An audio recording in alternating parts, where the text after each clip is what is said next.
Welcome, one and all, to the December 1st edition of Signals from Mars. I'm your host, Victor. Joining us from around the world, we have a cavalcade of guests, some of my favorite people in the world, some of my patrons. We have Ed Ferguson in Kentucky. We have Johan in Sweden. Hello, guys. Can you hear me? We can hear you perfectly. Excellent. And we have, I almost said Utah, in Idaho, Mr. Famous Potatoes himself. We have Dr. Poison Brad Dahl. How is everyone tonight? Snowy. Right. Snowy. Well, we have snow in the mountains. How about that? That's where it belongs. Snowy here as well. Well, you're in Sweden. You're cheating. Is there any snow in Kentucky, Ed? Not yet. Okay. We're supposed to have a lot maybe this winter, but not yet. In the Smoky Mountains, I'm assuming? No, that's further south down in Tennessee. Oh, okay. My bad. I will say this. I'm rewatching the series Justified, and that is the original series is supposed to take place in Kentucky, in Lexington, and a place Really? called Harlan County. Yeah, we know Harlan County some. Okay. Justified, huh? Yes. Okay. We'll have to check that out. We are here to talk about Iron Maiden. Yes, we've talked about Iron Maiden in the past, but we've never done an album ranking. We've never done an album countdown for the band. And I like to make December all about the patrons, all about the listeners. We have opened this up to anyone to vote on. And this has been the tightest race out of any album countdown that we've ever done. I can imagine. No way. The top three are separated by 2 points apiece. Wow. And number one and number two changed with the last vote. Ooh. Who was it with the last vote? Let's know who the I will not divulge. Oh, come on. All right, fine. It may have been me. I know I was last minute. No, there were others after you, Ed.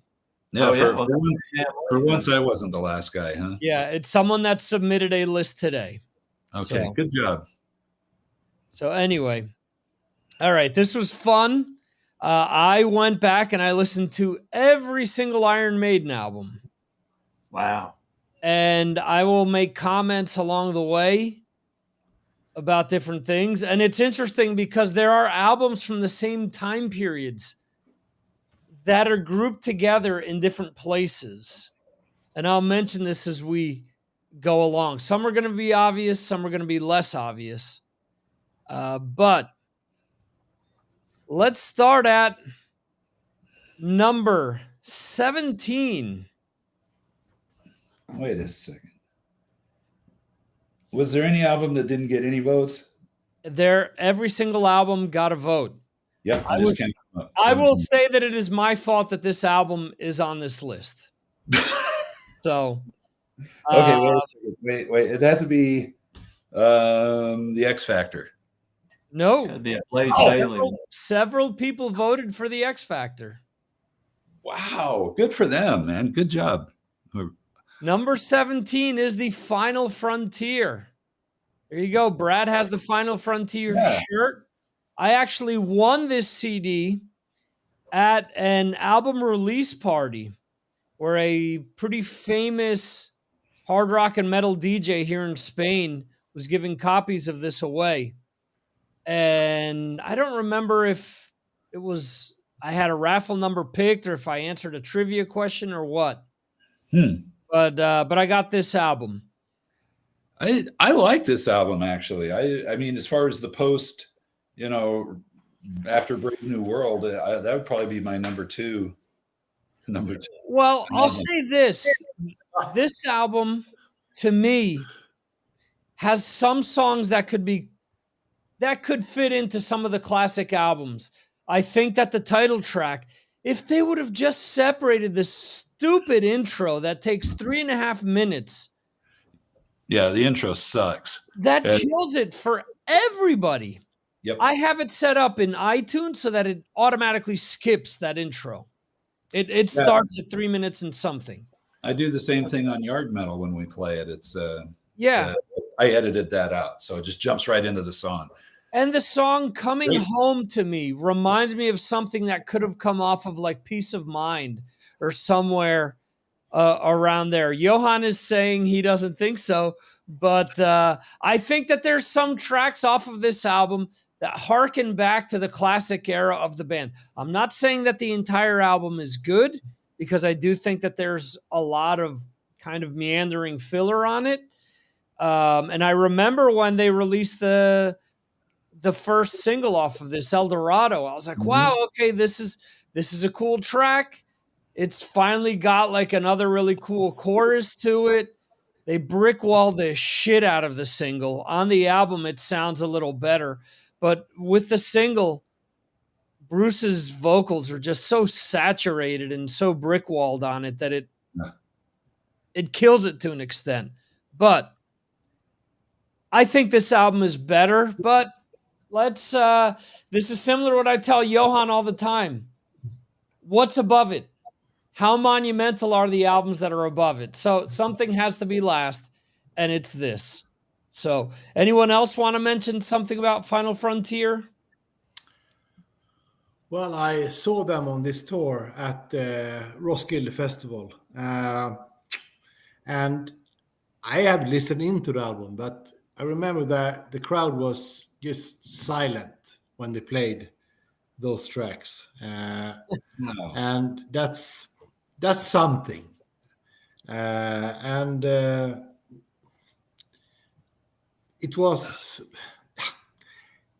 It's not bad. Absolutely not. Maiden is never bad, but this was, like that, nah.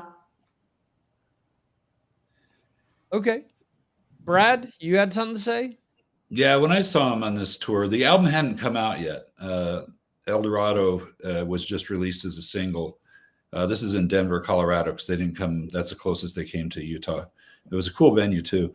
But there was a kid, and I call him a kid. He could have been in his 20s.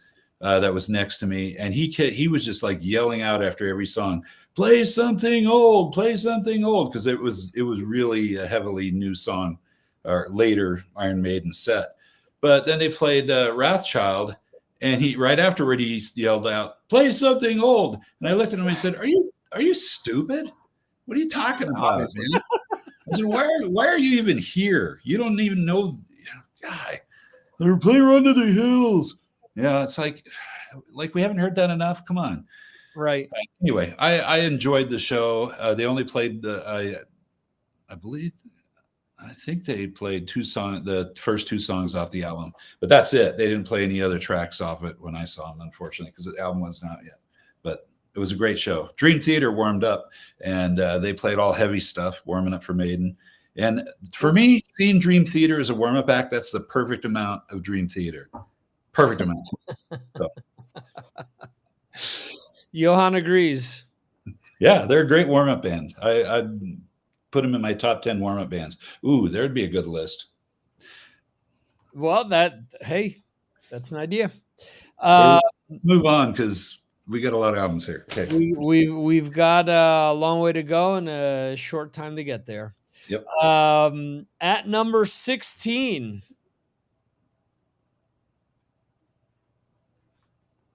Virtual 11. This is the first Iron Maiden album that I didn't purchase when it came out. I really like the first single, Future Real. I think Future Real is a really good song. Really good and song. I remember really disliking The Angel and the Gambler when it came out, because that was single number 2. I was thinking, the hell is this? fake trumpets on a Maiden song? Are they trying to be Aerosmith? What's the point of this? And then, sure enough, I listened to this album, and some of the B-sides to this are actually better than some of the songs that are on the album. Wow. But the damn song "The Angel and the Gambler" has been in my head for the last week and a half. The chorus, where I mean, it's just repetitively saying, "Don't you think I can save you?" over and over and over again, to the point where it's been over and over and over again in my head. That to me is the big problem with the Blaze albums, is that the choruses seem to be like one phrase just over and over and over, and yeah, it's tough. Although I've seen him do the Klansman with Bruce, and that was pretty good. Well, that's the thing with Bruce. They've done Future Real, they've done the Klansman, and they've done Sign of the Cross. Yep, Sign of the Cross was really good too. And they've done one other song off of the X Factor. Okay. But here's my thing. I don't think Bruce Dickinson is missing from these albums. I think Adrian Smith is missing from these albums. Yeah. Because I think that the songs are too simplistic, in the sense that the guitar parts are too simplistic. I don't think that that's the case with some of the other albums where he's missing, although it does happen at times. But especially with X Factor, and let me just throw this out there, X Factor is number 15. So when I mention that there are albums from a similar time period that are grouped together, these two are grouped together. So people kind of group them together. They're 16 and 15 here on the list. And I think that I don't think that Blaze does a bad job, but I do think that Adrian is missing with some intricacy in the guitar parts. And yes, I agree with you, Brad. Some of the choruses are just the same things over and over again. So, Johan, what did you want to mention? The X Factor, Iron Maiden played in Gothenburg in a club. Right. In a club? Yes. Yeah. Around 800 people. Yeah. In New York. You were there? No, that was the first Maiden tour that I wasn't there since somewhere in time. But I was on the following album, of course. Yeah. And when they played the following album, they were a full ice stadium, 8,000-9,000 people. So we all felt that even though it was Blaze Bayley, we thought it was Maiden perhaps is coming back. And then, of course, Bruce came back. But X Factor was, it felt like the bottom. And then they started to build something good again. And I think they did. Okay. With the Klansman and just the Klansman. But hey, that's a good song. Right. Well, on X Factor, they played, because Mark Striegel would tell me this story all the time. He saw them during a blizzard at the Roseland in New York, I believe. And that only holds like 3,000 people max. It used to, because they tore the place down. But the kind of asterisk to that is that at that show was the actor Peter Dinklage, best known for playing Tyrion Lannister, making out with a supermodel while Maiden was on stage. So, I think I had a dream like that once. Yeah, me too. High five. There you go. Ed, anything you want to mention about the Blaze albums? I care nothing for Blaze Bayley Iron Maiden records. That's my main comment. Okay. I don't like his voice in that band. What was the other band? Wolfsbane? Wolfsbane. Other band. I've never listened to them much either. I think I did check them out once, and it didn't interest me much either. But I think his voice sounded better in that band than it did in Maiden. Just that's me though. Here's another thing that I want to mention about these two albums. They sound, on the one hand, I went into them thinking these are Steve Harris solo albums because he wrote the majority of this. He produced them as well. And they're albums that are more reminiscent of what he's doing in British Lion. And also they're albums that remind me more of Deep Purple than they do Iron Maiden. And when I say Deep Purple, I mean the Steve Morris era Deep Purple. Whereas there's still good playing there, but there's something missing. There's some ingredient missing to make it exciting to me. And I know that there are people that absolutely love Deep Purple with Steve Morris. Johan's friend Martin Popoff is like that, where he absolutely loves, Steve Morris, Deep Purple. You, Brad, you love Steve Morris, Deep Purple? Okay. But this reminds me of that because of how heavy, the keys are in certain songs and just how even Steve Harris is playing, where he starts playing bar chords, on the bass, where it sounds keyboardy. It sounds like he's playing, chords on a keyboard at times. So, which he could be doubling that as well. So anyway, moving on here. So we jump out of the Blaze Bayley era and we come a little bit closer to where we are now. The Book of Souls, an album that when it came out, so many people were raving. Maiden is back after the Final Frontier. They are back. This was a very difficult listen for me. So hard. This is an album that I know a lot of people love, but it made me lose a lot of faith in Maiden. There's so much shit that was talked by them in the 80s about them not overdubbing, about them not doing certain things. And Empire of the Clouds is just total cut and paste. I mean, that song is not played live. Give me a fucking break. There's piano parts. There's shit that, fine, I get it. The band wants to expand and whatnot, but man, I don't want to hear Maiden with pianos. It's just not one of these things. The lyrics are goofy on some of these songs as well, talking about monkeys climbing up trees and shit like that. The Red and the Black, I think, is a fucking amazing song. It is, to me, the best song off of this album. But a lot of the songs are just very long, and they've got, they don't go anywhere. It's funny how Metallica catches so much shit from the last three albums for having songs that are ultra long and that they just don't go anywhere and this and that. But for a lot of Maiden fanboys, Iron Maiden gets a full pass on this. And I love the Rime of the Ancient Mariner. I love the song Power Slave. But these songs aren't that.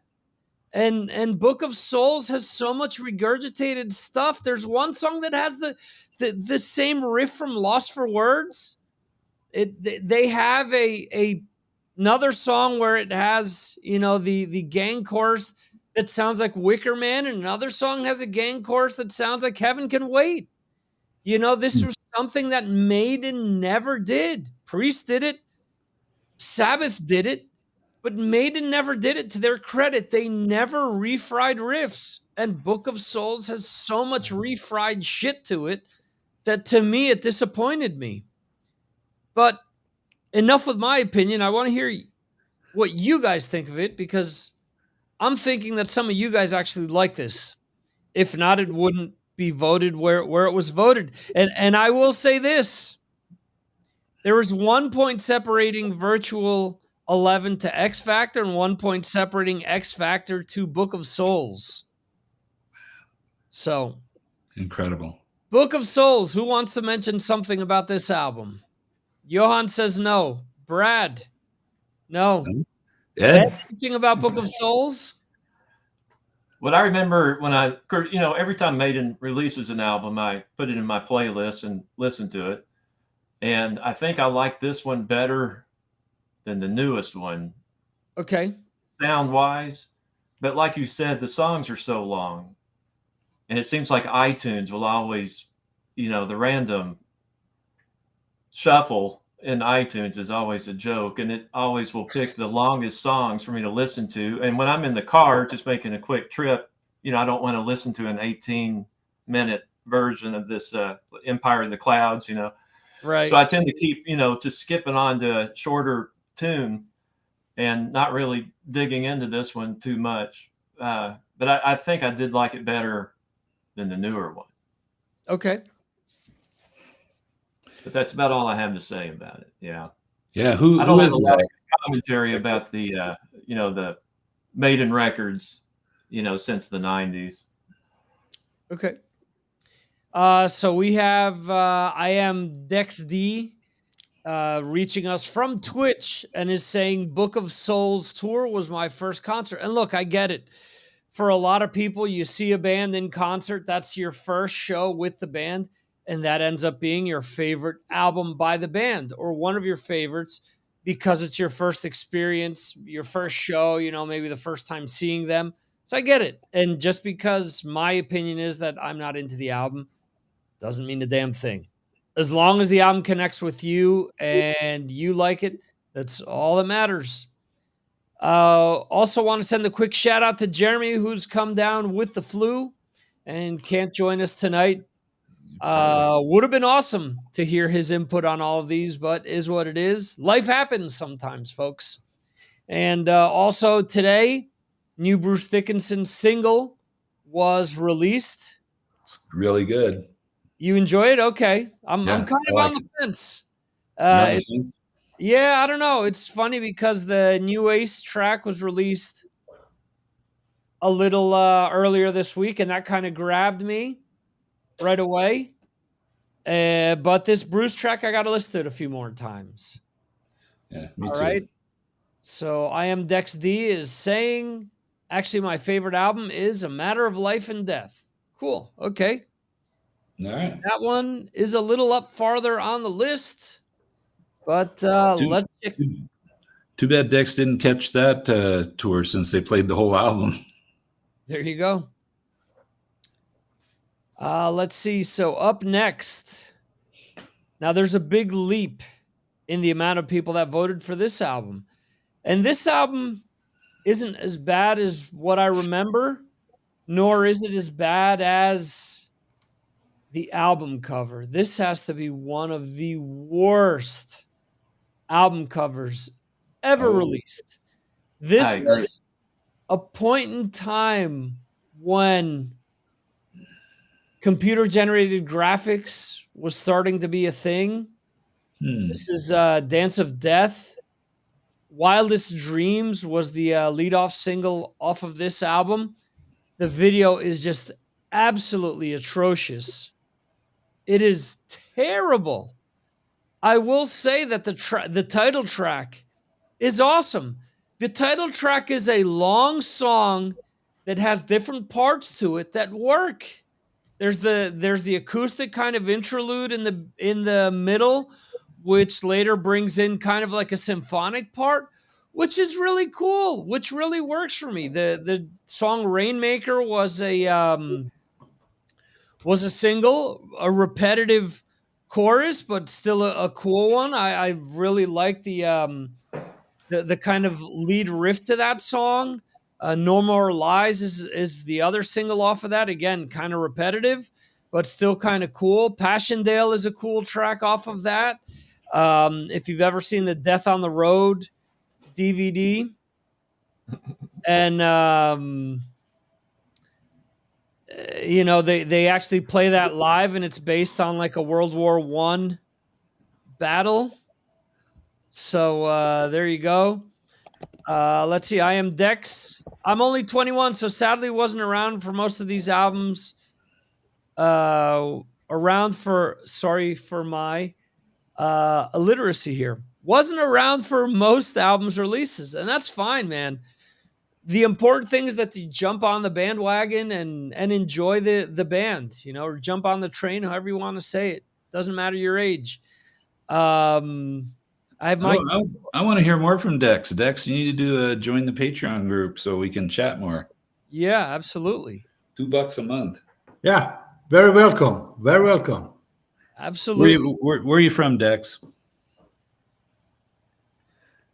Let's see if Dex responds. And in the meantime, anyone else want to mention something about Dance of Death? Yeah, just a small thing. I saw them in Gothenburg, Classic Ground, on this tour, and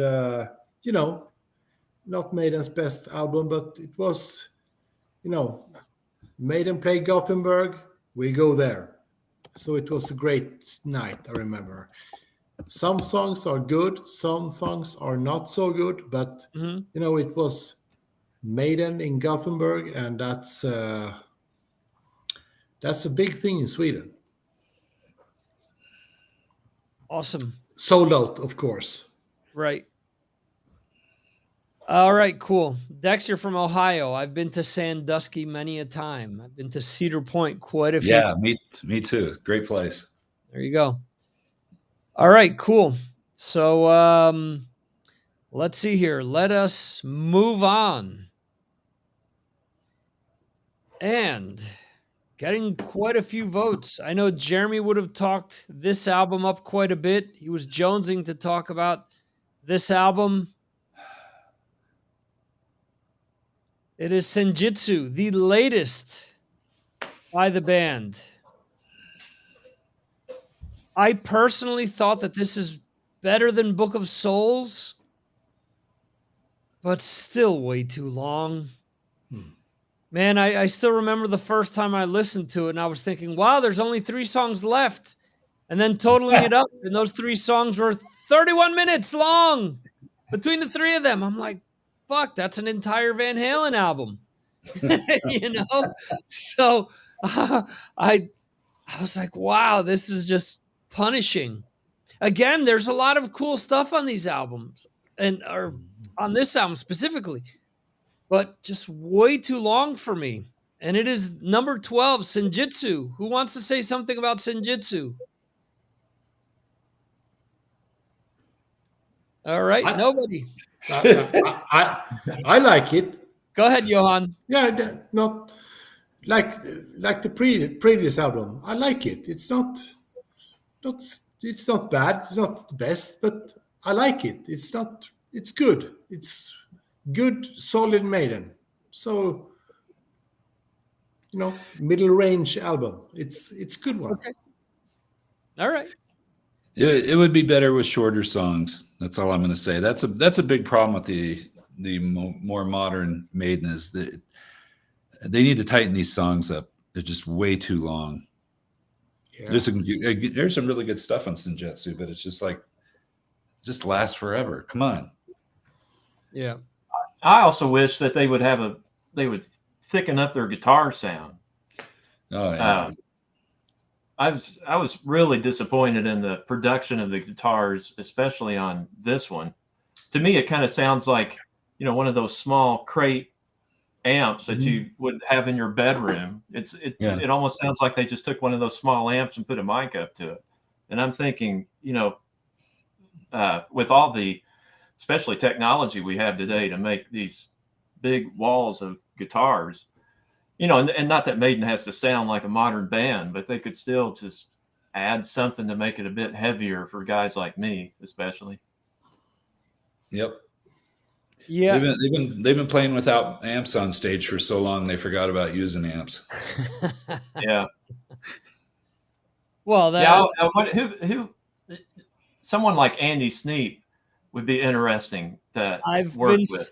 I've been saying that for years. I've been saying Maiden, Metallica, Kiss, and Iron Maiden, and Judas Priest, all need to work with Andy Sneap. I got one of those 4 to do it.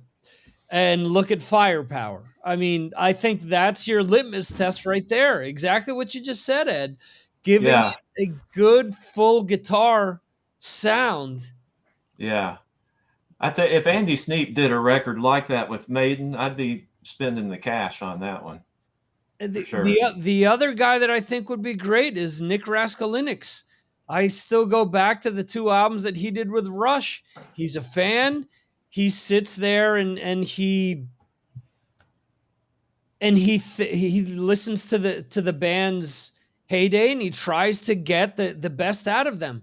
The problem there is that Maiden will only work with British people. Hence why there were songs. The song "If Eternity Should Fail" was a Bruce song. That on when the Mandrake project is released, the original demo is going to be included with it. People can hear what it originally sounded like. Apparently, there were 3 songs that they had discussed about doing, but since at least one of them was written by Roy Z, Steve Harris didn't want it. So they just want to work with British people for whatever reason. So yeah, well, it sounds like all the other instruments and, of course, the ability to record clearly has progressed, but they're still using that same guitar sound from '85, and it's just not meshing well to me. Yeah, when a lot of people complain about albums being remixed or remastered, that's, to me, the number one thing is being able to thicken up the sound to give it a modern quality so that it sounds better to your ears. I had a discussion today about the Destroyer Resurrected mix that came out a few years ago that Bob Ezrin redid, and I love it because Ezrin gave the album a modern, thick sound.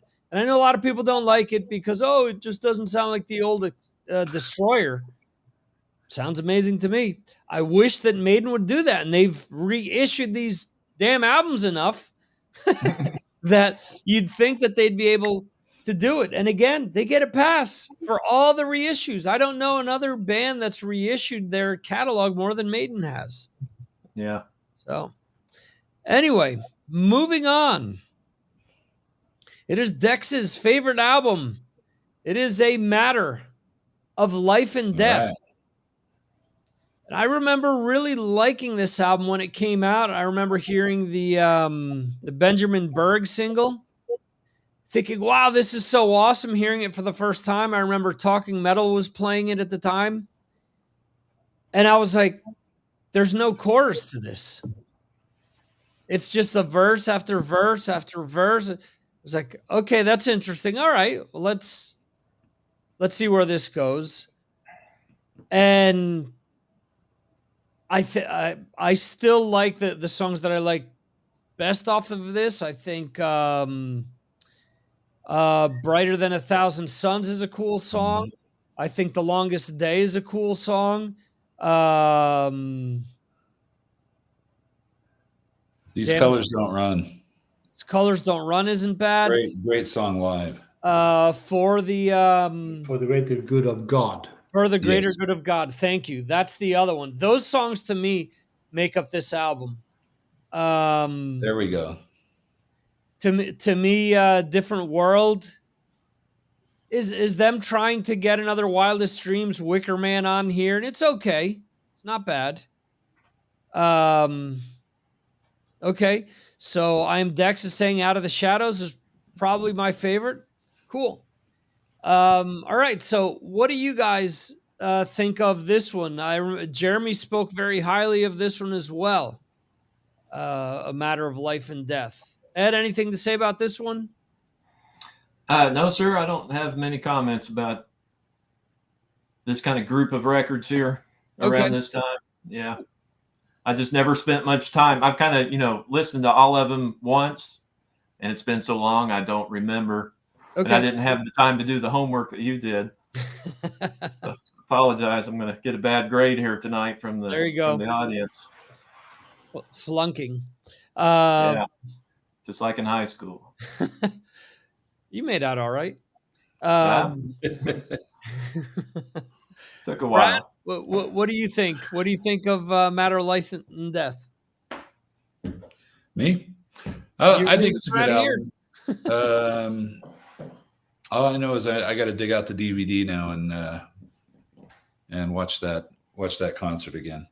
Especially after hearing from Dex there, I got to revisit this one. This they didn't release this one on DVD. This is the one that they. No, I have a DVD of this tour. You sure? Oh, we got a challenge. Yes, going on. I am sure. Okay, like I'd go find it right now, but we ain't got time for that. Okay, so there's one of these albums that does not have a live DVD. The rest do, because they released it online. And I think it's actually this album, because there were issues with Death on the Road, which I have over here. I have over here on vinyl and over here on DVD. The DVDs are messed up. They are. They're totally messed up. Yeah, the sound. No, and they skip as well. There's a bunch of different issues. There were production issues with it. Mine plays okay, but the sound, it doesn't do 5-1 sound. It just does it cuts in and out. Yeah. So I believe that's the reason why A Matter of Life and Death does not have. There's a live album, but not a DVD. There is a live video out there that's on YouTube, if I'm not mistaken, that they officially released, but there was no hard release of it, if I'm not mistaken. All right. Okay. I'll dig it out. Follow up with us later in the Facebook chat. I want to hear. Yeah, because the Final Frontiers from Chile. Maybe that's the one you're confusing. No, did they put that on DVD? Yes, they did. God, I must have. Yeah. All right. All right. Let's move on. Yes, let's move on. All right. So let's recap here from 17 to 11 quickly. But at 17, we have Final Frontier. 16, Virtual 11. 15, X Factor. 14, Book of Souls. 13, Dance of Death. 12, Senjutsu. 11, A Matter of Life and Death. And at number 10, it is the first album without Adrian Smith. It is No Prayer for the Dying. This is an album that I played to death back in the day. And revisiting this album, I was nowhere near enjoying it as much as I did back in the day. It was one of these things where back then I really, really love this album. And listen, there's songs off of this that I still really like. The song No Prayer for the Dying, I think, is really cool. I think the two singles are cool, Tail Gunner and Holy Smoke. Mm-hmm. But Running Silent, Running Deep is really boring. Mother Russia is really boring. Bring Your Daughter to the Slaughter is a cover of a Bruce solo song.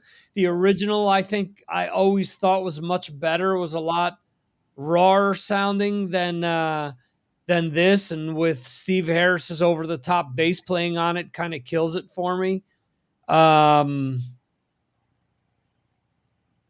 Yeah, there isn't much more off of this album that I really remember. It's not a bad album, but it just has a lot of. It was the first Maiden album to me that had filler on it. So, Johan, what do you think of No Prayer for the Dying? Yeah, when it came out, like you, I really loved it. When I listened back to it, it was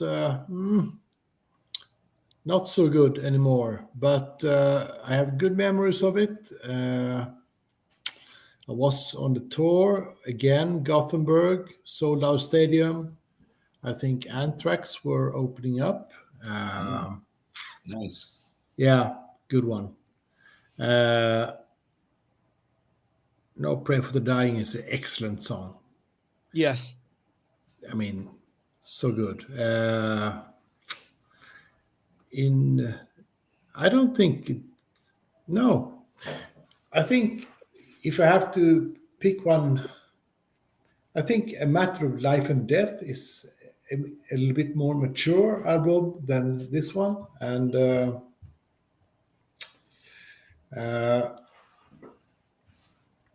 I don't know. It's good. It's Maiden again, and they are. It's not bad. It's the big mid range section. They all do that, but it's good, but not the best, not the worst. It's okay, but they were good live. I remember that they had skipped the big, the big concerts scenes. They have only Marshall at the Yes. bottom of the stage. So it was that's the thing, and that was.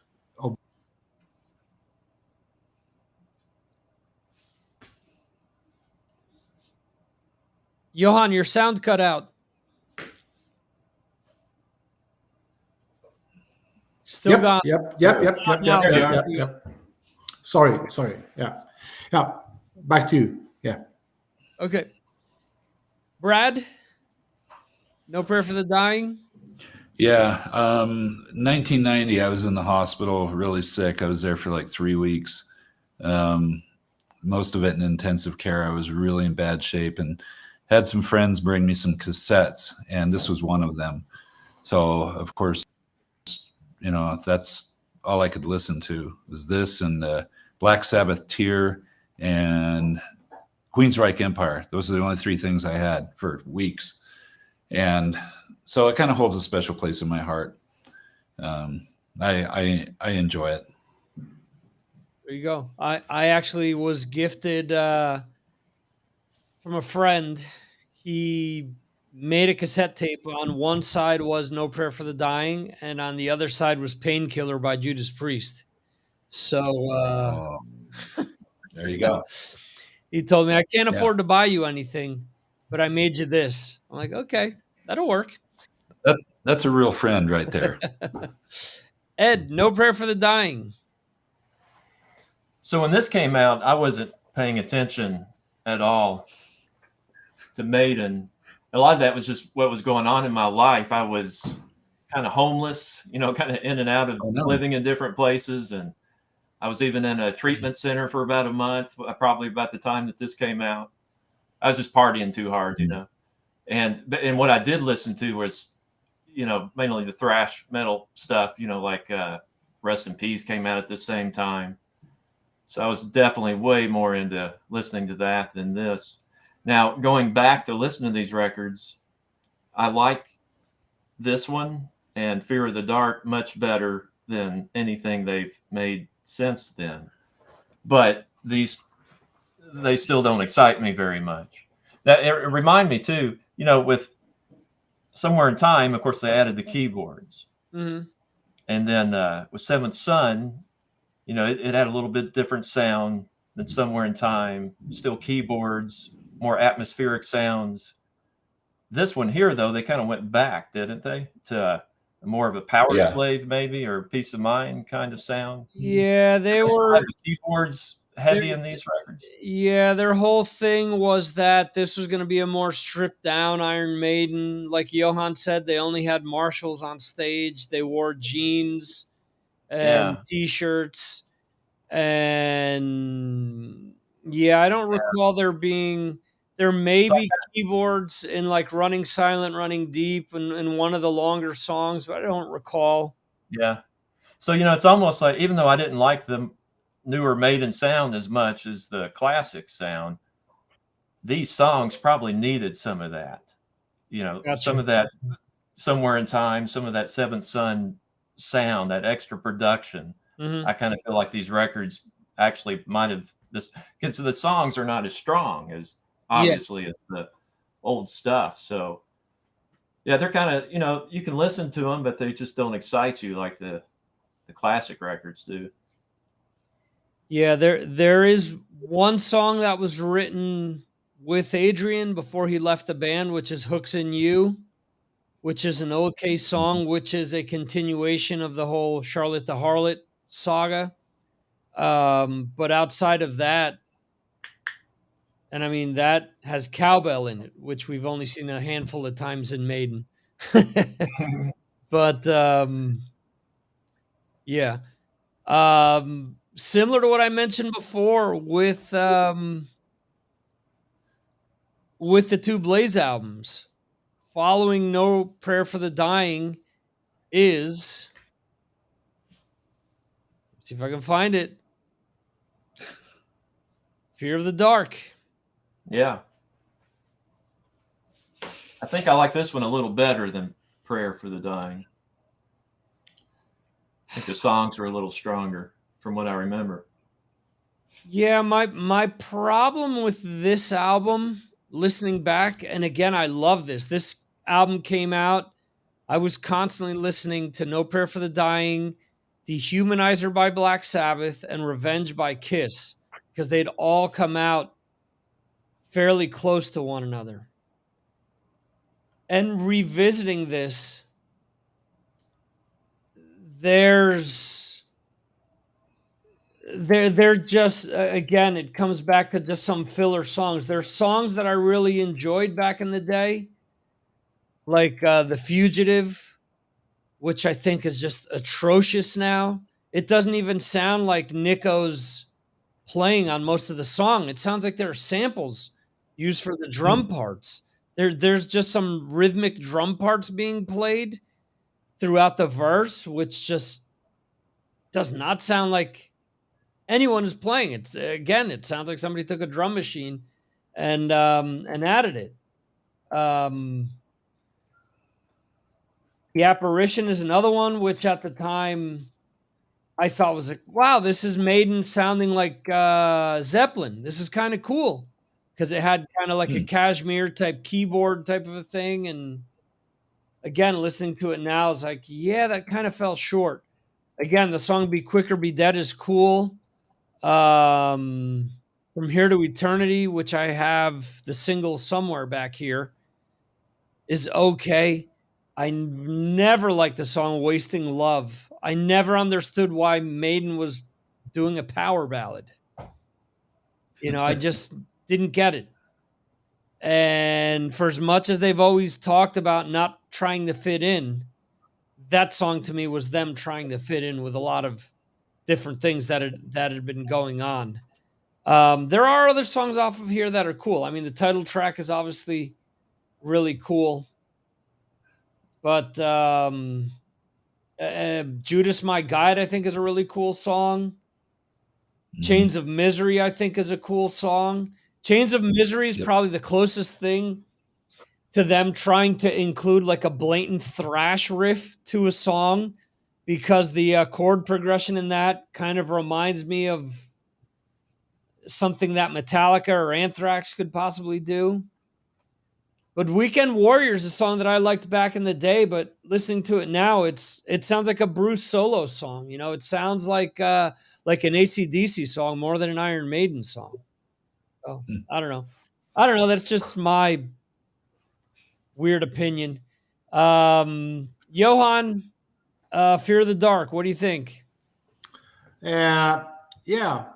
Again, a Maiden album that I was, when Maiden comes to Sweden, we go and see them. And this time it was in Stockholm, and the opening band was Testament. Wow. Yeah, good one. And I remember this is exclusive for Sweden. They had an air fucking contest on stage during the Maiden set, and that was so a couple had sex, not real sex, of course, but they simulated sex on stage in the Globe in Stockholm for a full arena, and it was strange, of course, but that was happened. For me and my friends, Afraid to Shoot Strangers were the biggest one. That's a cool song. Yeah. So good concert and the end of, Maiden as we knew it back then. That was the end of the era. Yeah, Afraid to Shoot for me. Okay. Afraid to Shoot Strangers. If you have it's one of the two greatest hits that was released while Blaze Bayley was in the band. No, there was only one because I'm mixing it up. Ed Hunter was released when Bruce came back. So it's damn it, I don't remember the name of the actual greatest hits, but it's a collage of all these different Eddies, and the song Virus is on there. Well, there's Blaze Bayley singing Afraid to Shoot Strangers live on that. And it actually sounds kind of cool with him singing it as well. Yeah, he did it well. Yeah. I'll have to check that out. Brad, Fear of the Dark. Yeah, I thought it was song-wise very strong. So I think you guys have touched on everything else that I feel about it. So, okay, I am Dex D is saying I really like Fear's the Key. There you go. Whoop. Good one. Ed, anything to say about Fear of the Dark? I started off. Already commented on it. Okay, my bad. Earlier saying I liked it a little better than. You're right. I think you were here with us. Yeah, I was here. My 50-year-old brain sometimes isn't, so I apologize. All right, so at number 8. So let me just say this. Those two albums without Adrian Smith, 1 point apart from one another. Wow. Leaping 20 points above Brave New World. Ooh. Brave New World is my number what? Let me see here.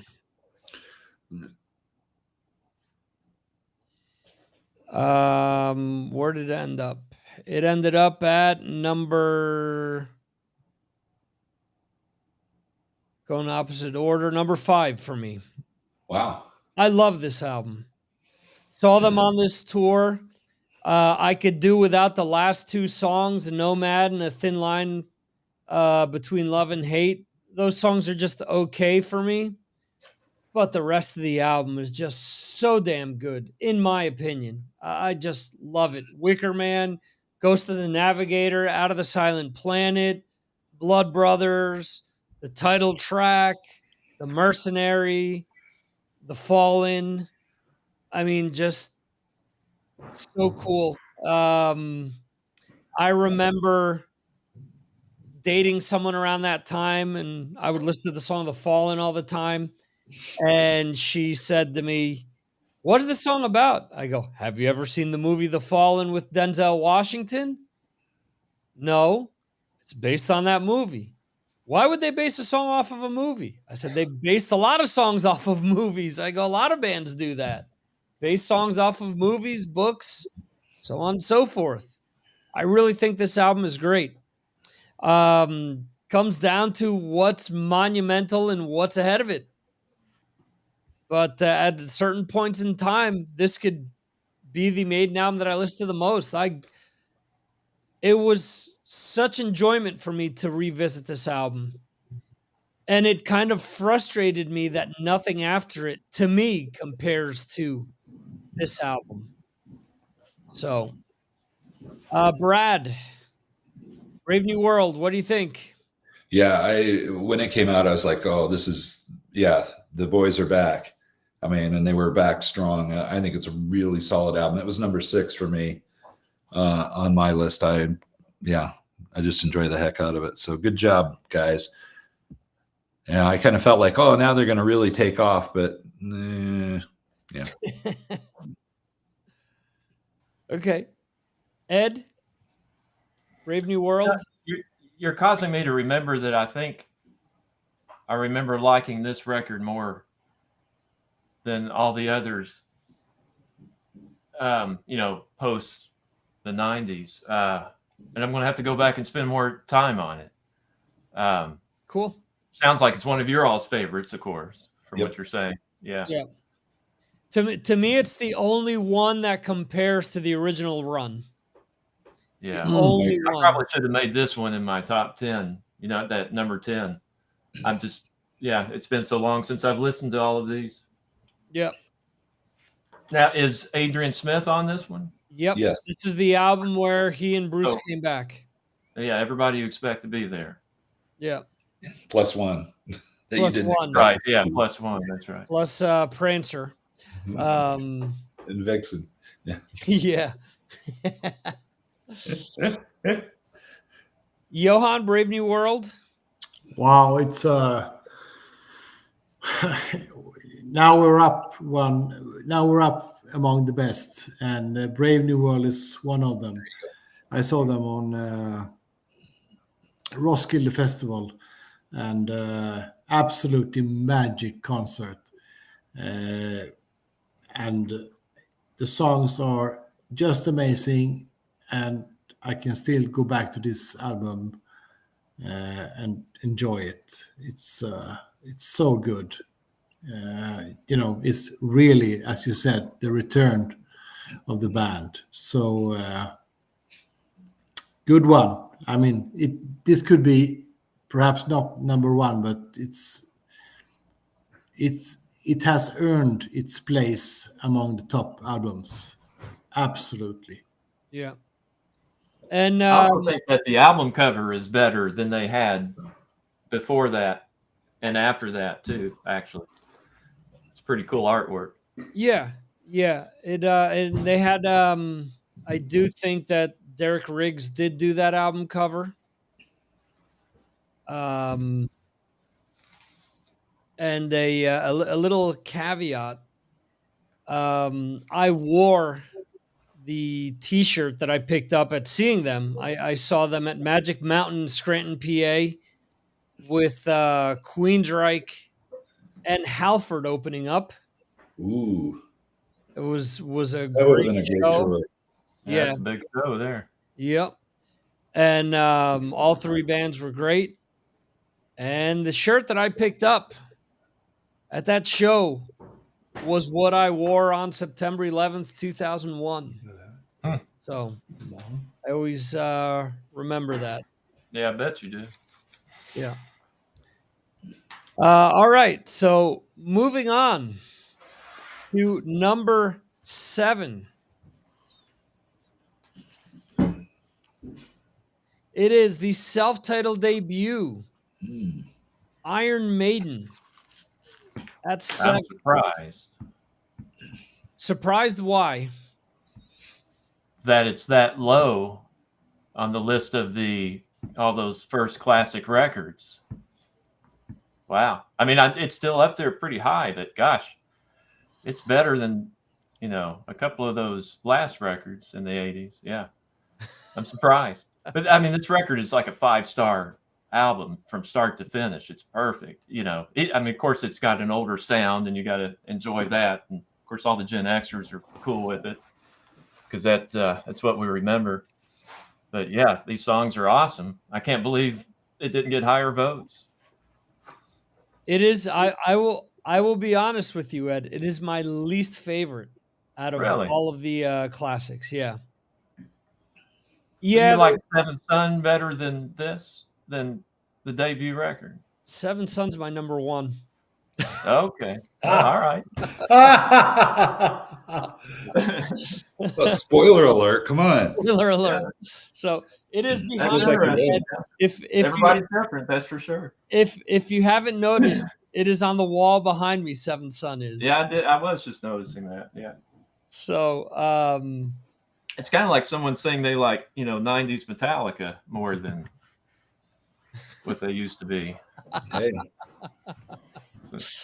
But, man. that's what you like. Yeah. Opening up a can of worms, Ed. Listen, I don't think the album is bad. I think what happens with me is that I heard a lot of these songs on Live After Death for the first time. Yeah. So hearing the songs faster, hearing the songs with Adrian, hearing the songs with Bruce at times, but that isn't so much the thing to me. And then there's the Clive factor. I prefer Clive as a drummer over Nico. I prefer Clive's. Yeah, I do too. And not that Nico is bad. It's just that No. Clive had a swing to him. It's much like the Gar Samuelson Exactly. thing that Yeah, you the brought swing. up. That's Yeah, right. he's got that swing to him.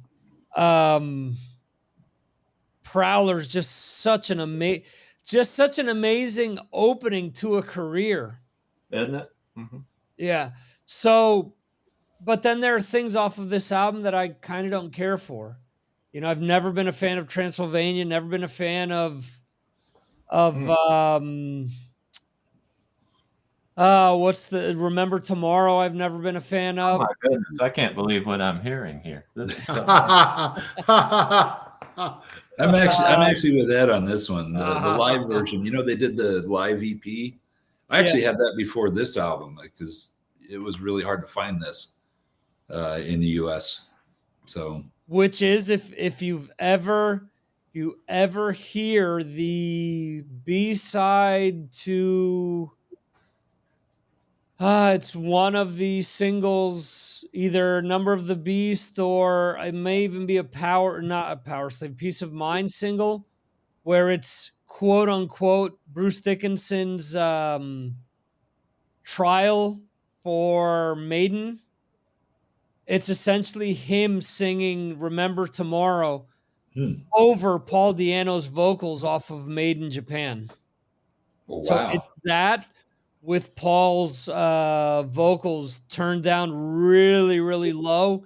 If you really listen, you can hear Di'Anno in the background, but it's Bruce singing over top. Yeah. So anyway, I'm a fool. What do I know? Brad, go on. What do you want to say about the debut album? I'm exactly in line with you on this album. The same thing. The problem is that, like I said, I didn't get it till later because you just couldn't find it in the US, and so I already had all these other Maiden albums, and it just didn't rise up to the level of the other albums. I kind of almost looked at it like Judas Priest's first album, although in hindsight that's not a fair comparison. This has some really, really good songs on it, right? But it's my least favorite of the classic era. Okay. Johan, how about you? Well, this is perhaps the first one of the, for me, number ones. It could be number one. If you said it was number one, I would gladly accepted it. So it's a fantastic album. The sound is raw, and it's the early 80s. I mean, it's the songs still hold on today. So it's I mean, what can you say? It's a great album, classic, of course. Not much more to say. Prowler. Wow, what an opening song, as you said, Victor. I still love that song. I mean, when I heard that song when I was perhaps 8 or 9, I thought it was the hardest thing that I ever heard. So I love it. Great album. Thank you. Thank you, Johan. Yeah, the whole intro there with the wah is just so cool. And yeah, so here we go, Ed. Here's my sacrilegious statement for today. So Remember Tomorrow, Transylvania, and Strange World are I've just never gotten into those songs. I Yeah. can listen to them, but they've never really done anything for me. And you guys are mentioning the production. It was not produced by Martin Birch. No. However, the next album on our list, number 6, it is the other Paul Di'Anno album, Killers. Oh, This is man. very It is interesting. Yeah. over my shoulder here, right there. Killers, to me, Seventh Son, Power Slave, and Killers on any given day are my favorite Maiden album. I love the death out of this album, and that's kind of why I heard Killers before I heard the self-titled album. So to me, Killers has always been leaps and bounds better than the first album. So is this your number 2? Killers? Yeah. Killers is your number 2? You said 7th was 1 for you. Yeah, Killers is my number 2 on this list. On my list is my number 2. That's a good choice. Yeah. It's just that the songs just connect with me more. I think it sounds better. Sounds better. Production-wise.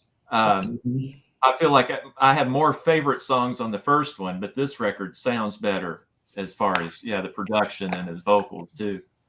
Okay.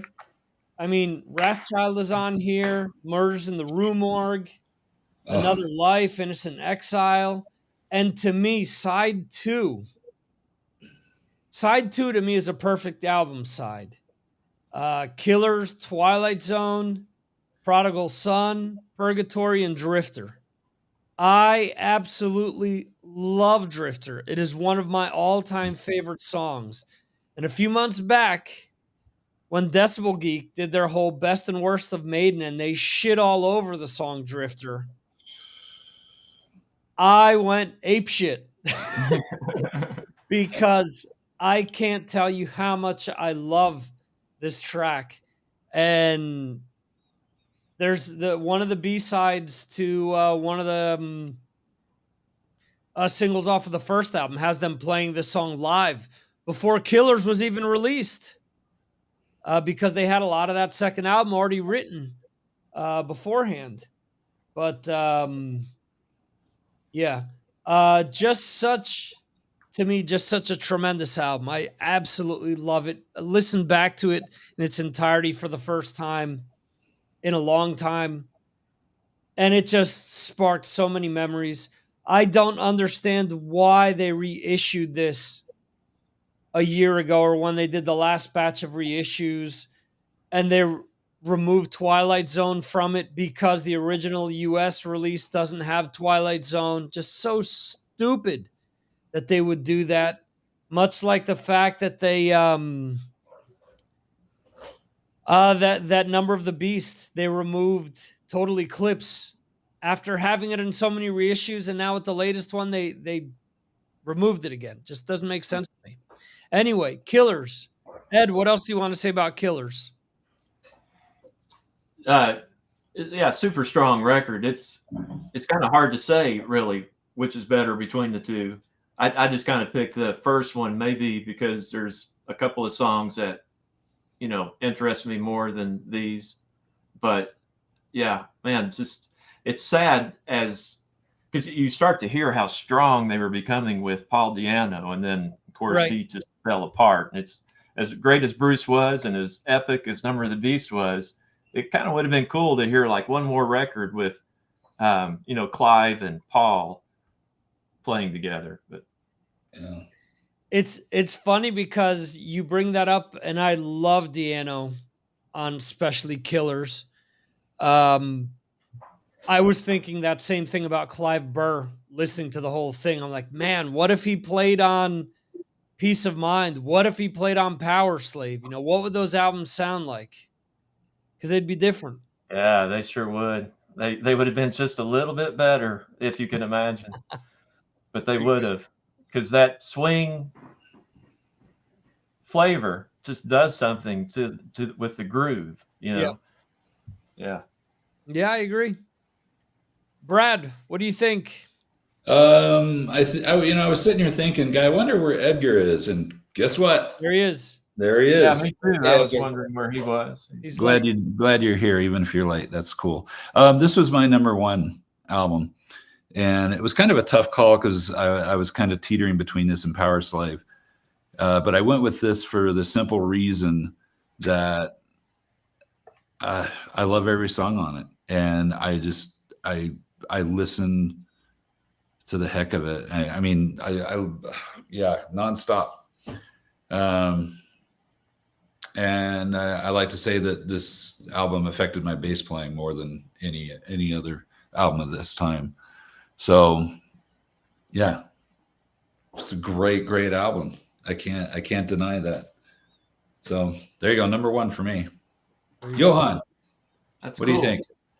Well, for me, it's I never. I mean, I love this album, of course, but it's not. I like the first one better, and it's easy to compare those two because of the singer. But right. This one is, I mean, it's a 10-point album, but I like the first one a little bit better, and some of the Bruce albums, like A Matter of Life and Death, I like that one better than this one. Oh, okay. Yeah, I don't know why, because it's where you are in life and those things, but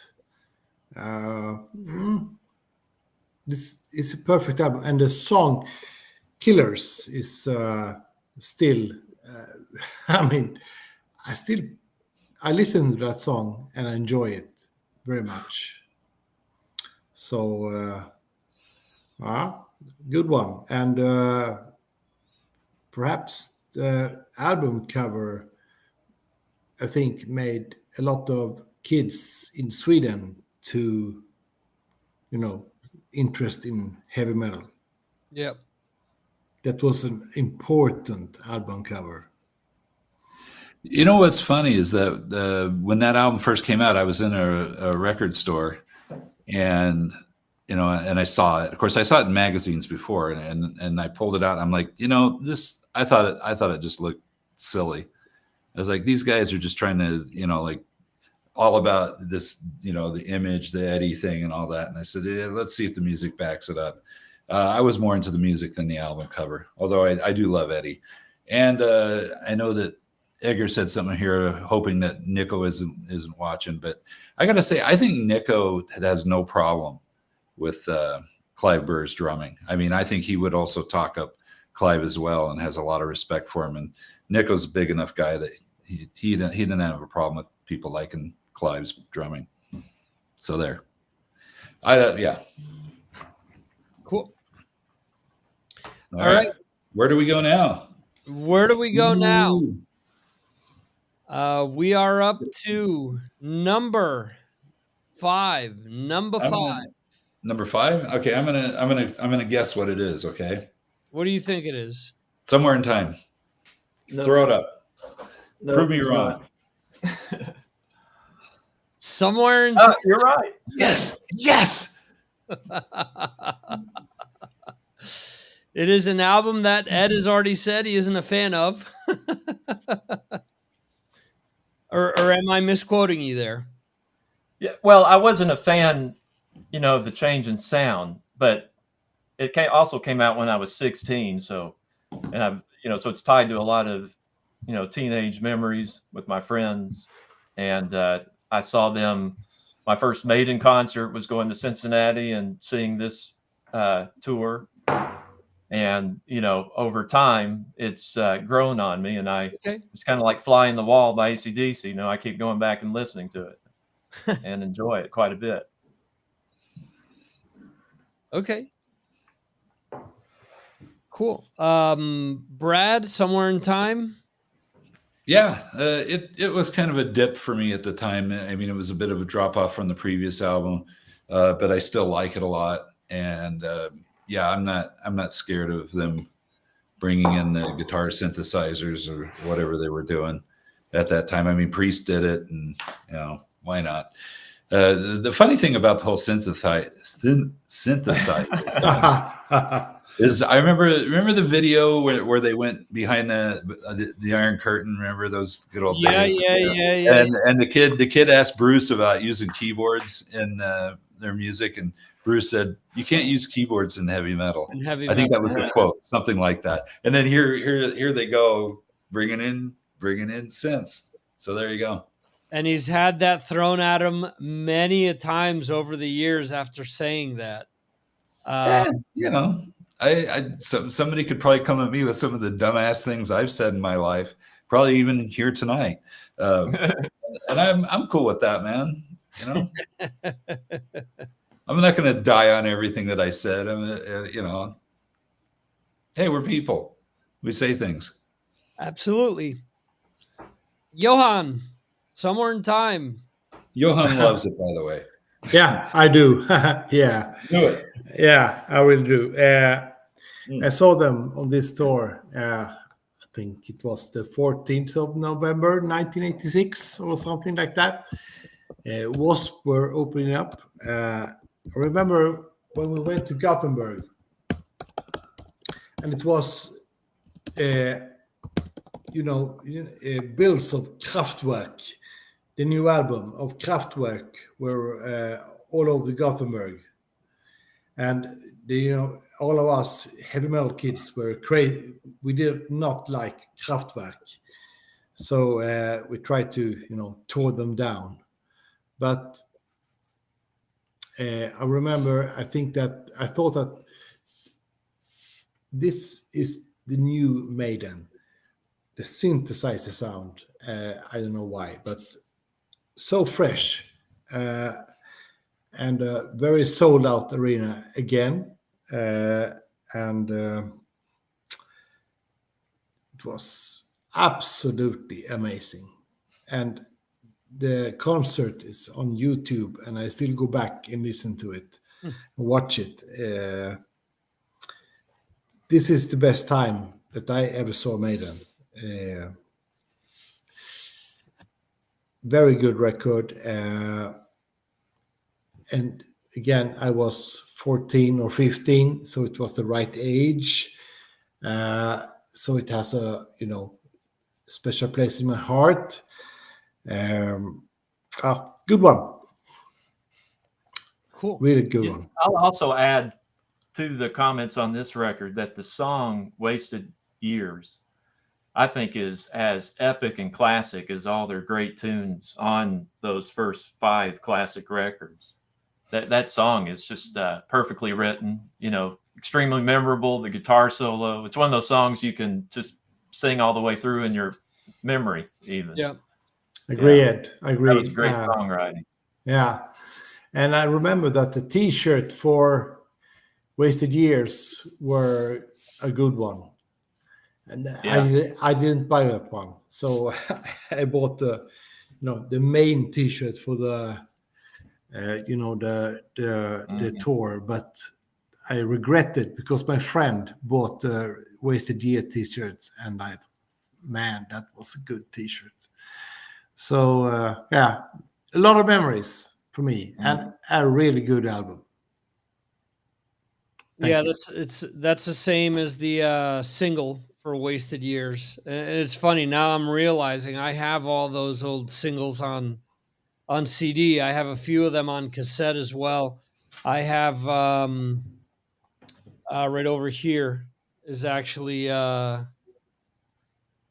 Women in Uniform and Running Free single on vinyl.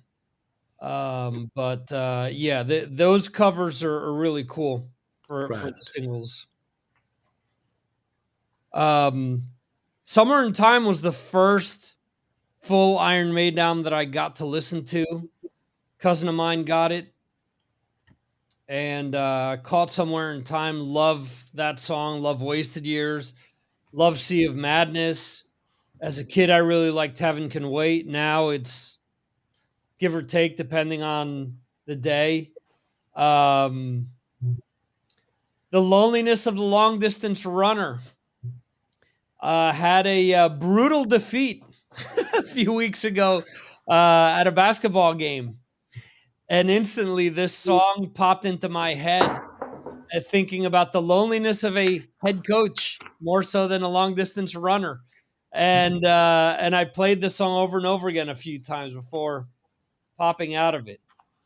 Stranger in a Strange Land, it's funny. It's a song that wasn't really a fan of back in the day, and now I kind of like it. Deja Vu I've always liked, and Alexander the Great is okay. But yeah, the guitar sound has always kind of been a turnoff for me with this, but is what it is. Again, this is an album that I wish that they would remix, but I get why they don't. I think it's a cool album.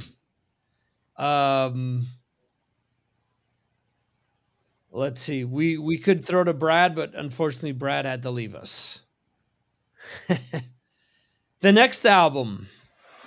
So now all of these jump considerably. The jump between Killers to Somewhere in Time was 25 points. The jump from Somewhere in Time to album number 4 is 16 points. So the next album, Seventh Son of a Seventh Son.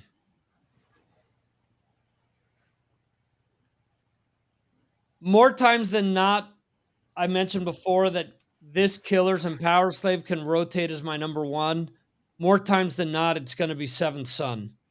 I can still remember being in the afterglow of Somewhere in Time, walking home. I would walk from 8th grade, I think it was, through these back alleys to where a friend named Aggie Pagalos would walk, and then we would kind of veer off. I would live on one side of town, and he would live on the other side. And he said, "Oh, yeah, by the way, I have the new Iron Maiden album, Seventh Son of a Seventh Son." I'm like, they don't have a new album out yet. Somewhere in Time came out not that long ago. And he pulled the cassette out and showed it to me. And I was like, holy crap. I'm like, what is this? What's this album cover? What's this all about? And Johan, you talked about on a previous show, or maybe behind the scenes, I forget, where Can I Play With Madness is one of these songs where you could kind of do without because you've heard it so many times that, you prefer to hear other songs. And I agree with you on that. If there's a song that I skip on here, it is that. But I remember from the first time that I actually got to listen to this album, just listening to Moonchild and thinking, what is this? Like, this is, the guitar sound is back. It's more so like something that I wanted.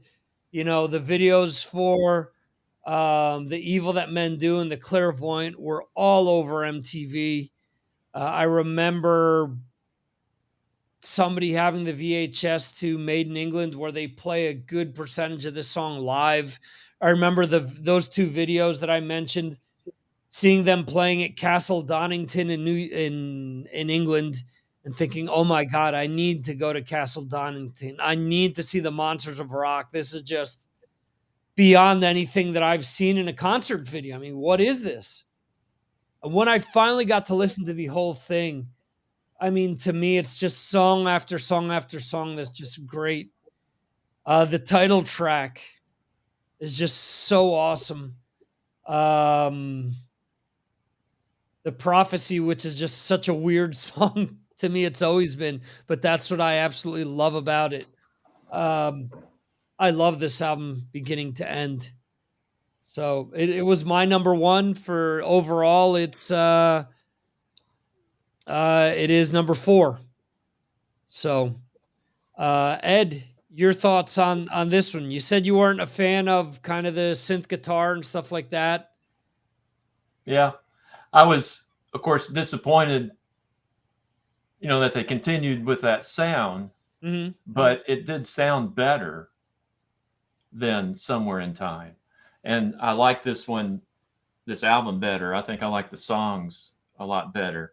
It's also this one's tied to an emotional memory, which was, I think it was even in the same month that this came out. My grandmother, who was more like a mom to me growing up, had an aneurysm. Okay. So, she's in the kitchen washing dishes and all of a sudden fell on the floor. And, they got her to the hospital, and there happened to be the one doctor in the state at that hospital that could operate on her and saved her life. Huh. So she was in the ICU, and this was like my first time experiencing such a heavy, thing. Right. I was 18, just turned 18. And so I was listening to this record, and what's the song? I think the Clairvoyant. Mm-hmm. There's that phrase in there, there's a time to live and a time to die when it's time to meet the maker. Right. There's a time to live, but isn't it strange that as soon as you're born, you're dying? So I was, those lyrics were connecting with me. And of course, being a teenager, I was feeling extra drama probably.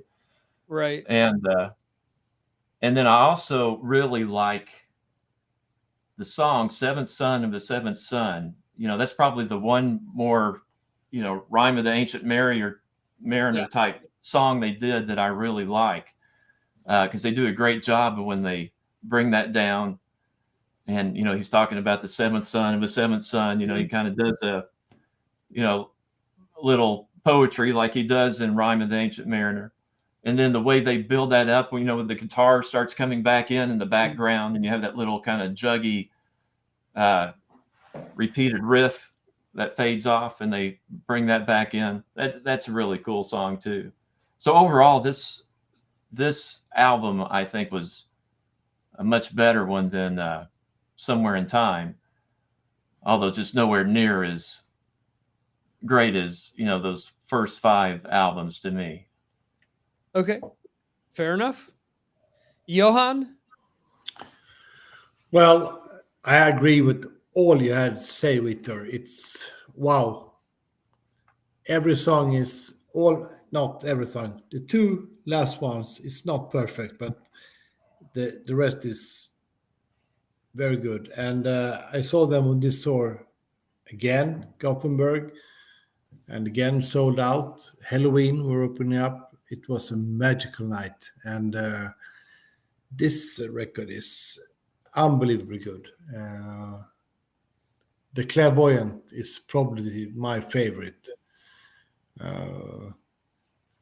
and Seventh Son of the Seventh Son. This is a true classic, and one of Maiden's best moments. Absolutely. Okay. Yeah, thank you. Edgar, just to bring you up to speed, X Factor was number 15. So it is towards the bottom. Well, I guess X Factor was... No, it wasn't the next album. It was No Prayer for the Dying. My bad. Edgar's asking if you were still working at the fast food joint at that point in time. Yeah, I was sitting in the hospital smelling like Kentucky Fried Chicken in my clothes. Yeah. There you go.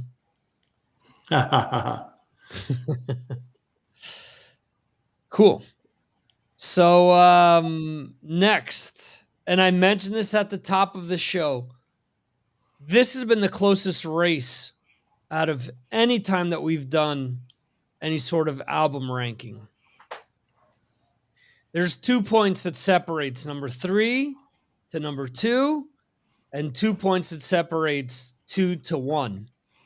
Up until this afternoon, number 2, what is actually number 2 at this point in time, was number 1. And the last set of voting that came in changed that. So At number 3 is the first Iron Maiden album, the first Iron Maiden studio album that I owned. Peace of Mind. Awesome.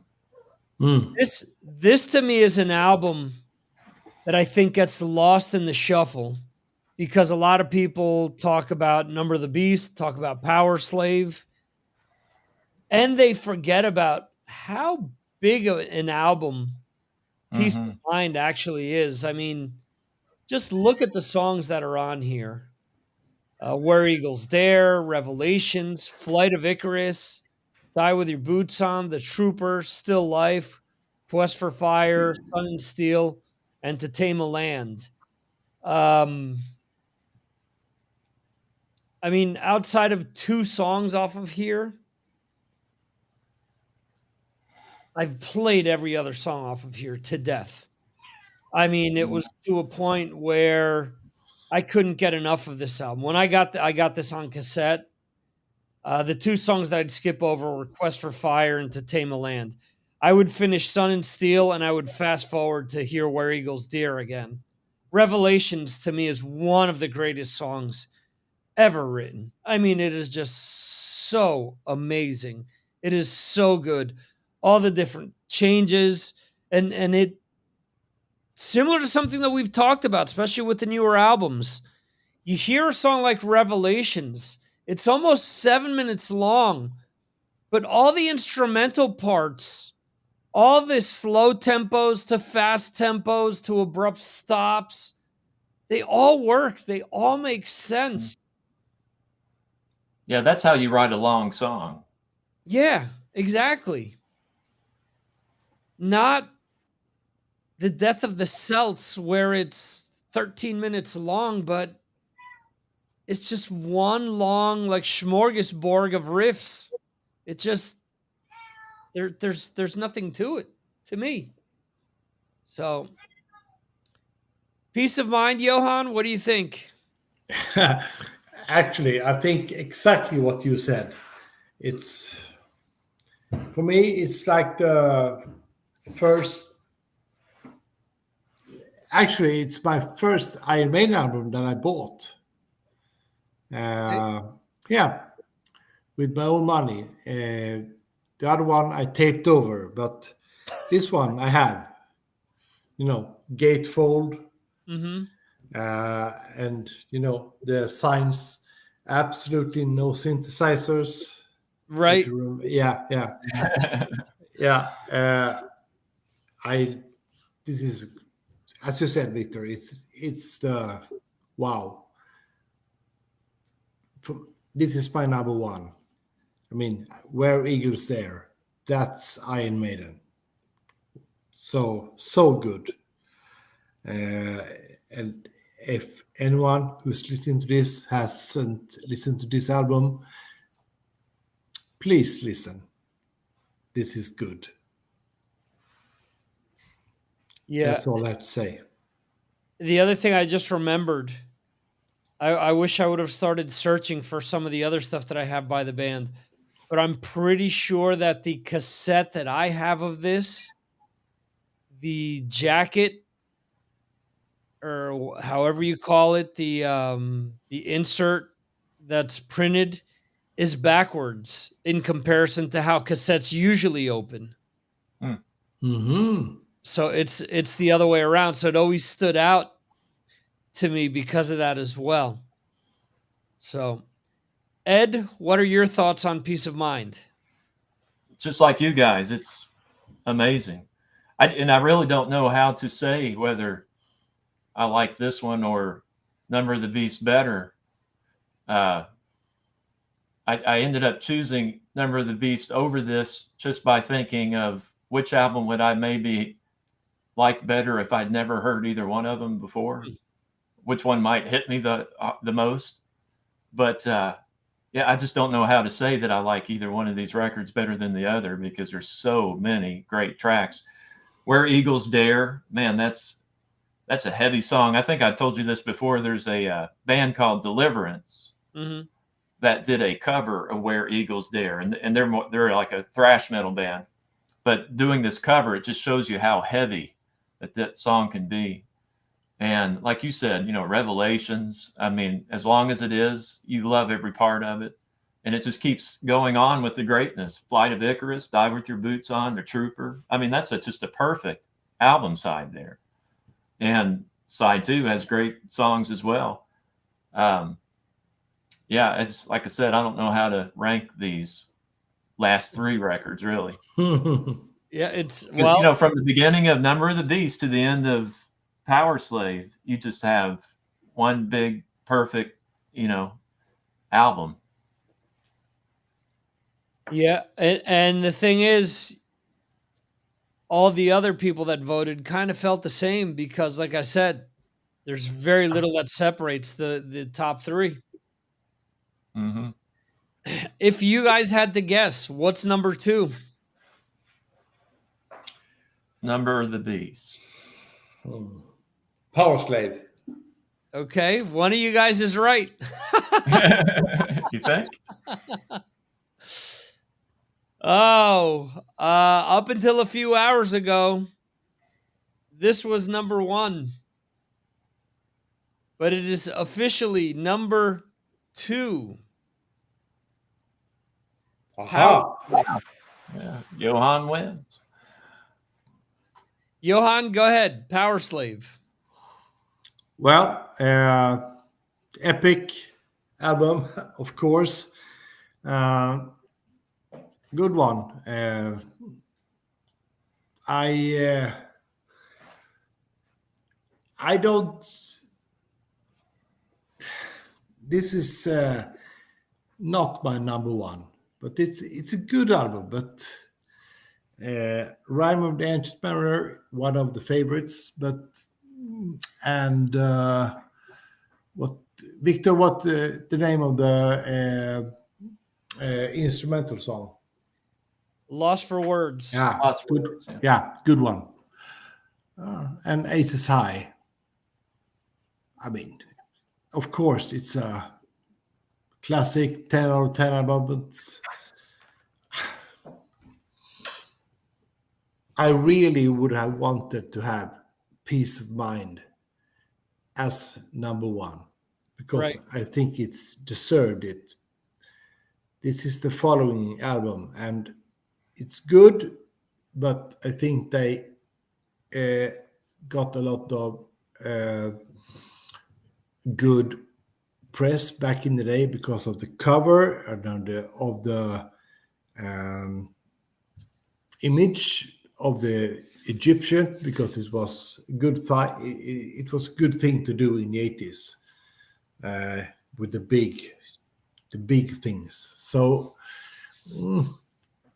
it's a good one, and I love it, of course, but not my favorite. But yeah, Ed.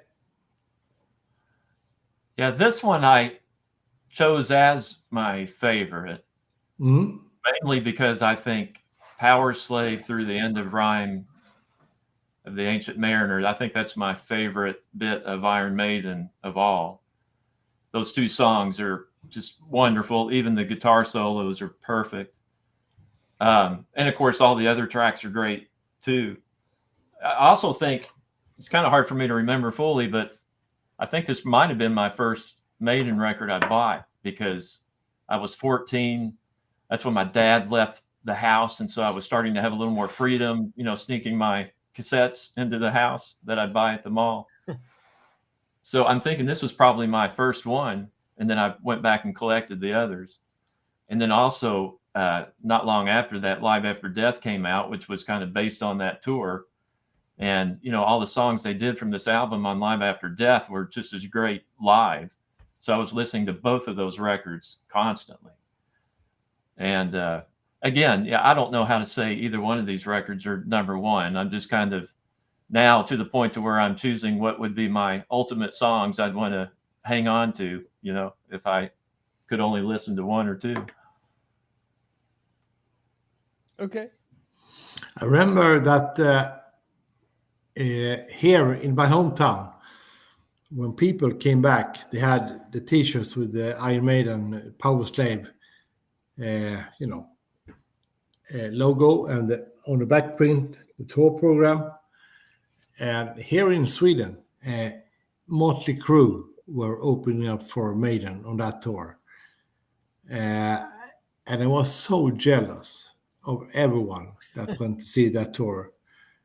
I was a little bit too young to go to Gothenburg to see big bands. And there were a lot of Maiden T-shirts that summer. So just a memory. But yeah, that one. That probably is one of the top 5 concerts in my... If I had to wish to see one, it's Maiden on Power Slave tour with Motley Crue opening up. Okay. Yeah. I remember that another one of my cousins got this album for his birthday, and he did not like Iron Maiden at all. And I remember thinking, wow, this is awesome that he has it, but why does he have it if he doesn't like this kind of music? So I was always kind of hoping that that he'd give it to me. But yeah, it is an album that I remember all the hype around it. You know, I wasn't really into Iron Maiden yet. I remember seeing the video for 2 Minutes to Midnight, thinking, okay, this is all right. And then I got Live After Death, and I heard the title track and the Rhyme of the Ancient Mariner, and I was sold. I mean, this to me, I enjoy this album so much. Again, the longer songs, the title track and Rhyme of Ancient Mariner are just so good that it makes you think about what they've done after and think, this goes nowhere. These are great. These are not. You know, it's kind of black and white with a lot of these. So Yeah. It's just weird. And I'm seeing here on Wikipedia that Rolling Stone gave this album 2.5 stars. Come on, Lord. get out of here. They're the biggest joke of a organization. Yeah. That you could imagine. All Music gives it 4.5 out of 5 stars. Collector's Guide to Heavy Metal gives it 9 out of 10. Daily Vault gives it an A. Music Hound gives it 3 out of 5. Rolling Stone gives it 2.5 out of 5. And Sputnik gives it 5 stars. So that sounds a little bit closer to my assessment. Real quickly, let me run all these down before we jump on the number 1.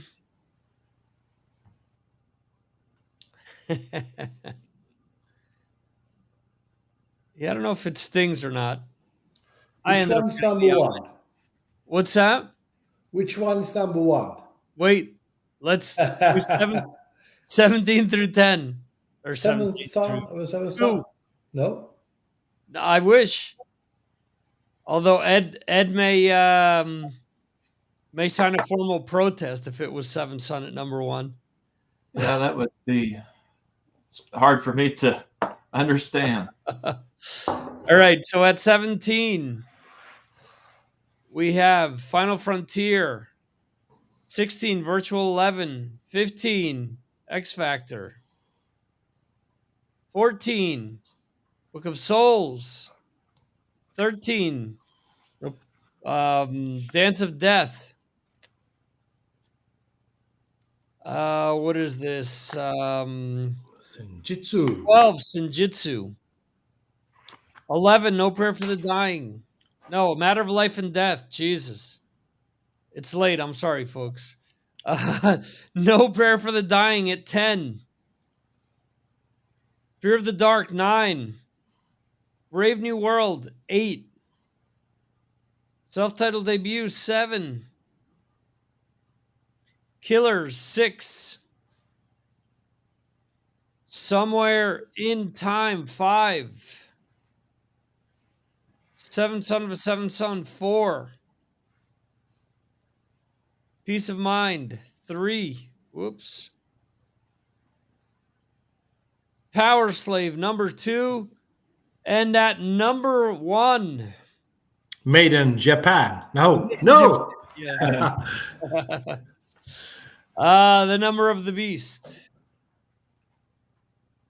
So I will say this. I went into this thinking it better not be Number of the Beast because I don't want people just to vote on this because of Run to the Hills and Number of the Beast.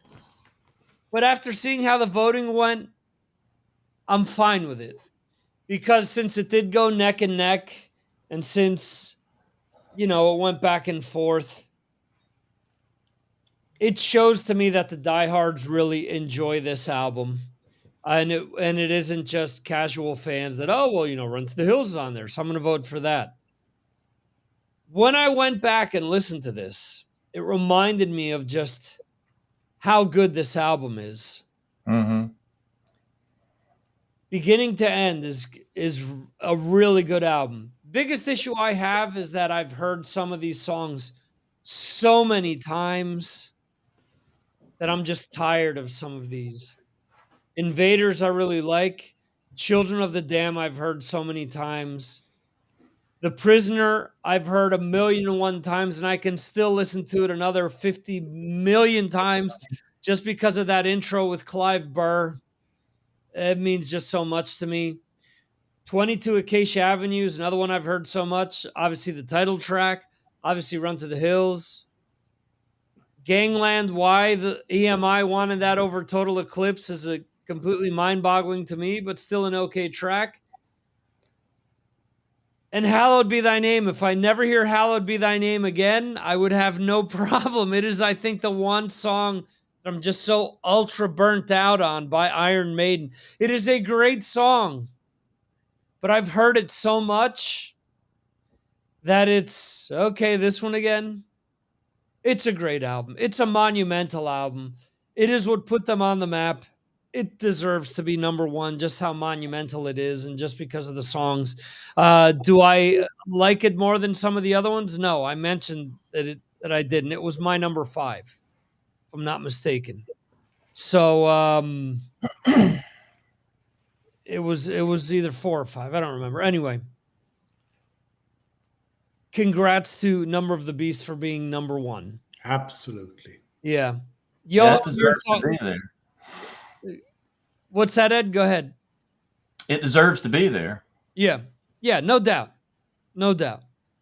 It is a very strong album. It is the jump on point for so many people to Iron Maiden. And there's a reason for it. I mean, and we can't sit here and say, for example, we talked about Can I Play with Madness before. Can I Play with Madness? Different World, Wildest Dreams. These songs, to me, were all written to get them on the radio. Run to the Hills, for as radio-friendly as it is and how much airplay it's gotten over the years, it wasn't supposed to be a radio hit. I think this was one of those accidental hits that just happened. But it's a great song. You know, what else can I say? Ed, what else do you think about Number of the Beast? Yeah, just I echo everything you're saying too. I think Number of the Beast has probably my favorite guitar solo. Okay. It's not anything like super fancy, but man, it's just so perfect for that song. I have a fun story to this album. So I grew up in a Christian church, independent Christian church. And we had a kind of a bigger church, a sanctuary that sits about 2,000 people. Okay. And I was 15, and one of the janitors, who was kind of a younger rocker dude, asked for me and a friend to stay overnight on a Saturday night to clean up the church before the next morning. Okay. And the reason we were doing this is because we had this thing called the Living Christmas Tree. it was a Christmas tree that went all the way to the ceiling, and the choir would fill up this Christmas tree. And we did a big Christmas program. And I was also working this Christmas program, working the lights, and I knew how to work the sound system too. So when everybody was gone, like around midnight, when we started having a little fun, took a break, and I took my Number of the Beast cassette, put it in the sound system, and turned that sucker up. Got the spotlights going, and I was shining it on that janitor guy who was on stage with a broom and Mickey Mouse glasses he found in the Sunday school room. And we just had a ball playing Iron Maiden in the Christian church. Wow. Of course, you know, it's legit. It begins with scripture out of Revelation. So, you know, I don't guess I was being too sinful. But yeah, that record, man, it's so fun. It's just tied to like all my teenage memories, you know, just you and all your friends listen to this record. Well, you listen to all 5 of these first records, especially. It's just, you know, if you're my age, yeah, you're just, all these records are just tied to your entire teenage life. You know, Yeah. the songs are just unforgettable. Yeah, they've continued to be part of the soundtrack of our lives. I mean, they, again, just such a connection. And for me, if for a church tie-in, was that I had a button. The button was the Number of the Beast single, which is Eddie with the devil's head chopped off in his hand. All right, way to go, Eddie. And it was funny because my brother, trying to get me in trouble one time, says, "Oh, he's wearing that pin with Iron Maiden and it has the devil on it." And I remember saying, "It has the devil, but Eddie's chopped his head off, so he's defeated the devil." So the fun part about what I did in that church is this is the church that would bring guys to talk to us and our parents about the evils of rock music, and were the ones that influenced my parents not to let me listen to it. Right. So yeah, it was a great rebellious moment, and Iron Maiden helped me accomplish that. That is awesome. Johan, Number of the Beast. Well, if I would have been, 2 years older, I'm born in 1972, but if I would be born at 1970, I think that Number of the Beast would be my favorite album. But since I'm a little bit younger, Peace of Mind is my favorite, so just a matter of time. And I love to hear the stories about, churches and religion and Number of the Beast. It's from a Swedish perspective, that's it's like an American movie. it's fun I have to lots hear. of funny stories from my partying years. Yeah, All it's the ways very I fun escaped to. getting in trouble. Yeah. One day I'll tell you about my hair catching on fire. That'll be a good one for you. Oh, boy. Awesome.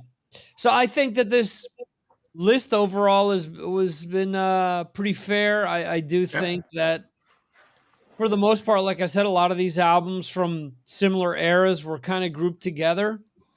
And I mean, you can argue.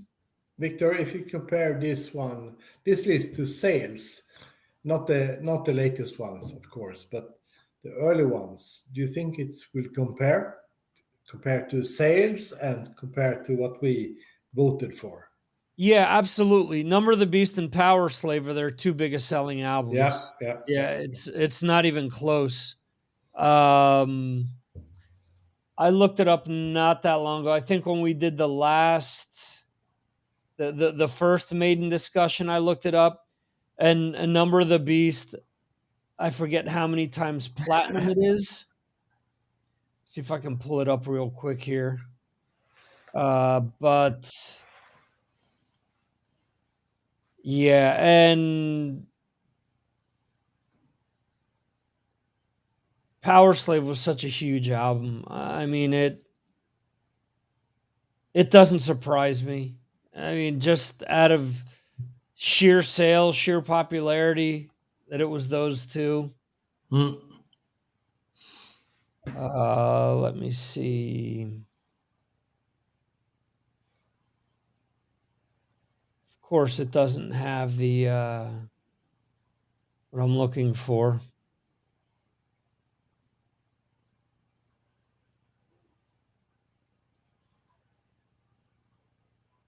Oh, okay, here we go. So let's see. The first album is gold in the US, platinum in the UK. Second album, gold and gold. Number of the Beast in the US is platinum, and in the UK is 2 times platinum. Peace of Mind is platinum and platinum in the UK. Power Slave. Wow, Power Slave is platinum in the US. It is gold in the UK. Interesting. Somewhere in Time, platinum and gold again. Seventh Son, platinum and gold. No Prayer for the Dying, gold and gold. Fear the Dark is gold and gold. X Factor is only silver in the UK, and the same for Virtual 11. Mm. Brave New World is gold in the UK, is not in the US. Dance of Death, gold in the UK. Matter of Life and Death is gold in the UK. Final Frontier, gold in the UK. Book of Souls is gold in the UK, and Shinjitsu is gold in the UK. And now that's weird. And I will tell you why. Because with the vinyl copies of this, it was multiple vinyl albums. So every sale, every vinyl album, if it's 4 vinyl albums with each package, it counts as 4 album sales instead of 1 album sale. So the numbers are kind of skewed. Yeah. Yep. And also just to compare, wow. So Peace of Mind, Number of the Beast was 33 in the US. It was Peace of Mind was 14, Power Slave was 12, Somewhere in Time 11. So that would be the highest until Final Frontier. Or no, Matter of Life and Death was 9, Final Frontier is 4, Book of Souls is 4, and Shinjitsu is the highest ranking album in the US at number 3. Mm-hmm. So that is interesting.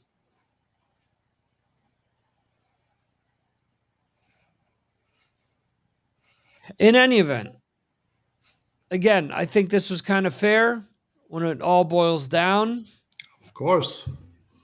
And let's see here.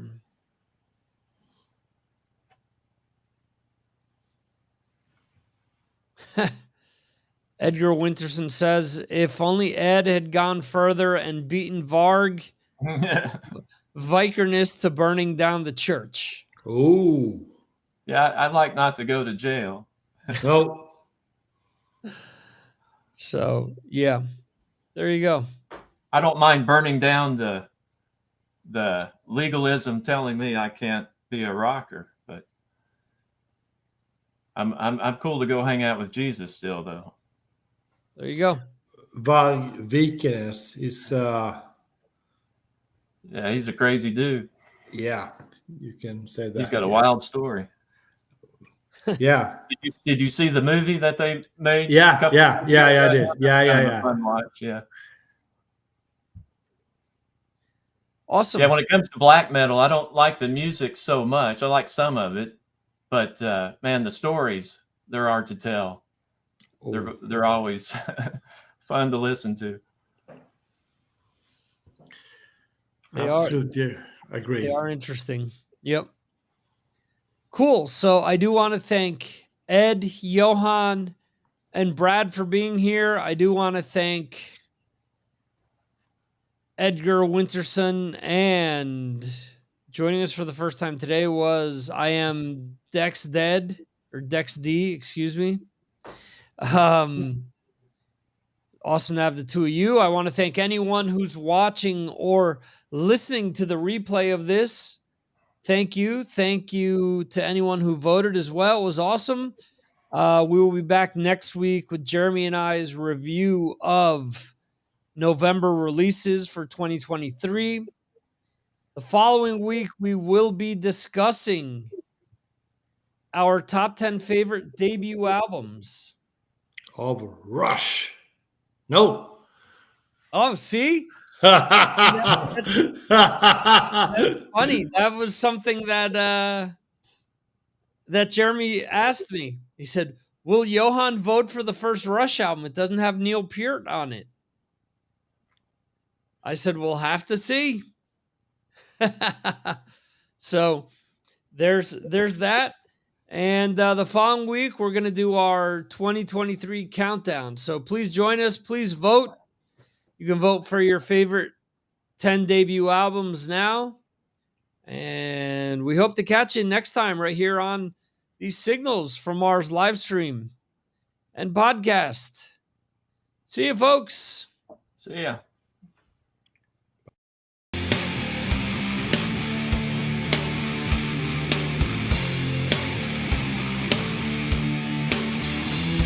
Thank you for watching the Signals from Mars live stream. You can watch the show live on YouTube, Facebook, Twitter, and Twitch, or check out replays on YouTube. Go to signalsfrommars.com for more information. This concludes our show.